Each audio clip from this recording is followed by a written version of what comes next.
What's up, Comic Frontline? It's Mr. J here, and I am back once again with another comic review. Sorry this is a little late, but I've been busy, but better late than never, right? This is part 2 of the Sit in the Tree Spider-Gwen Miles Morales crossover, and of course this is Spider-Gwen issue number 16. Of course, Latour and Rodriguez are the team as usual, and this picks up right where Miles Morales, the Spider-Man series, I believe it was issue 12 left off. I want to say it's 12. Correct me in the comments if I'm wrong. I apologize. But this picks up where that left off, and of course, the cliffhanger was that whole kiss. How did the kiss happen? Like, everybody, ever since the preview for this arc came out, has been buzzing about the Spider-Gwen Miles Morales kiss.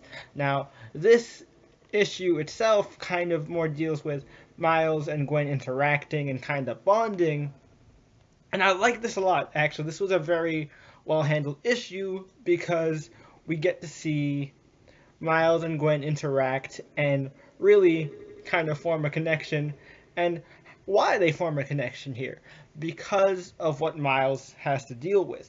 And that's, of course, his dad going missing, his dad knowing about his secret identity, and doing everything he can in his power to protect Miles and his secret, and, his whole superhero career and things like that. And he's willing to risk everything for Miles. And Miles feels kind of guilty for dragging him into this. And Gwen, of course, with everything she's gone through, with her dad being put in jail, her dad kind of being the only person there for her, she gets where Miles is coming from. And this is where that bond comes in. And I really like it. It's very organically formed, and you can tell it's a very solid and understandable connection. Now, do I get a romantic vibe from this? No, not at all. I get like this big brother, no, I get this like little brother, older sister type of vibe, which is what makes this kiss even more weird. Like, given the context, like, it doesn't seem romantic at all. They're bonding, sure, and they're connecting really well. They're hitting it off really well, and they have good chemistry. But all of it seems very much of a friendship, or like I said, a brother sister type thing. And I get it. Gwen's younger. She's older than Miles, but she's still, a young adult. She's younger. She's within his age range, sort of. But it not only bothers me that she's older, it's also a big bro code violation by making out with, like, hooking up with the alternate dimension version of one of your mentor's greatest loves. It's just it doesn't seem right, and it's just weird. And again, like, I don't really see a romantic connection forming here. It's more of just like a friendly bond, like a brother sister type of bond. So, like, I'm not sold on this ship yet. I'm not. Maybe I will be when the arc is over. But let me know. Do you guys ship Miles and Gwen? Because I don't. I'm more of a Miles Bombshell type of guy. I really want him to get with Bombshell, but that's besides the point.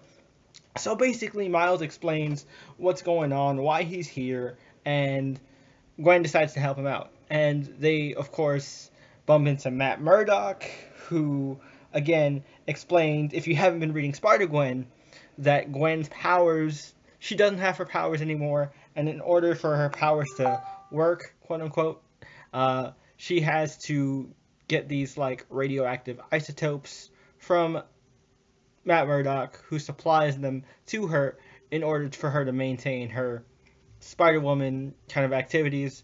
And so she's sort of in Murdock's pocket. And Matt decides to help him out, help Miles and Gwen, because somebody with his dad's face, Jefferson Davis, is getting in the way of Silk, which is the Cindy Moon's former organization that Matt has kind of taken over in her absence. And so they enter this club and they try and figure out what's going on and what Miles' dad has to do with this. And so they get into the club, a fight breaks out, and of course they run into, I'm going to find the page really quick. Hold on. they run into Doc freaking Ock. And of course, Gwen's kind of pinned down, but Miles comes through with the save, only to find out exactly who's been interfering with Silk and their organization and who's running this club in a sense. And spoiler alert, if you haven't read the issue, I'll warn you right now. I'll give you some time to click out if you haven't seen it. But the person in charge and the person they have to deal with is seemingly, and I'm pretty sure it is true, the Earth 65 version of Miles' father, Jefferson Davis. Whoa, that was a good cliffhanger. Again, this issue is very solid. It builds up very nicely with where we left off in Spider-Man. And again, I like the connection between Miles and Gwen. I get it. But again, there's no romantic vibe here, so the kiss just seemed like it was bait. Like, bait to get people to talk about the issue in this crossover. Which honestly I don't think you need because both characters sell really well, and I think just mentioning that they're gonna cross over would have sold books to begin with. Like you don't need to be like, oh, and now they're possibly together? Question mark. Read to find out. Nah, you guys could have just sold these characters on their own merits. They're both really well done, and it's shown here. Like, do you guys not see how much I like Spider-Gwen? She's right there. Like, come on, guys. Like, have faith in your characters. That's a little side tangent from me here, but I personally liked the issue a lot. I had a lot of fun, but I'm still not sold on the gimmick of Miles and Gwen. But let me know what you thought about it in the comments down below. Do you guys support this whole Miles Gwen thing? What are your thoughts on it?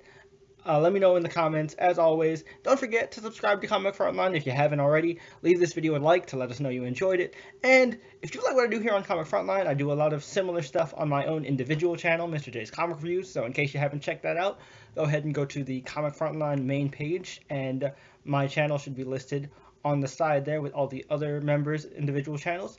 Check that out. I would really appreciate it if you go and subscribe there. And as always, guys, I will be back next week with another review. Also, I'll be covering Riverdale on Comic Frontline as well, so if you are looking forward to the CW Archie Riverdale show coming up, definitely come back to Frontline and listen to me talk about it. Until next time, guys, this is Jay from Today's Comic Reviews for Comic Frontline, and until next time, like I always say, once Comic Book Geek, always Comic Book Geek, and I'll catch you guys later. Peace.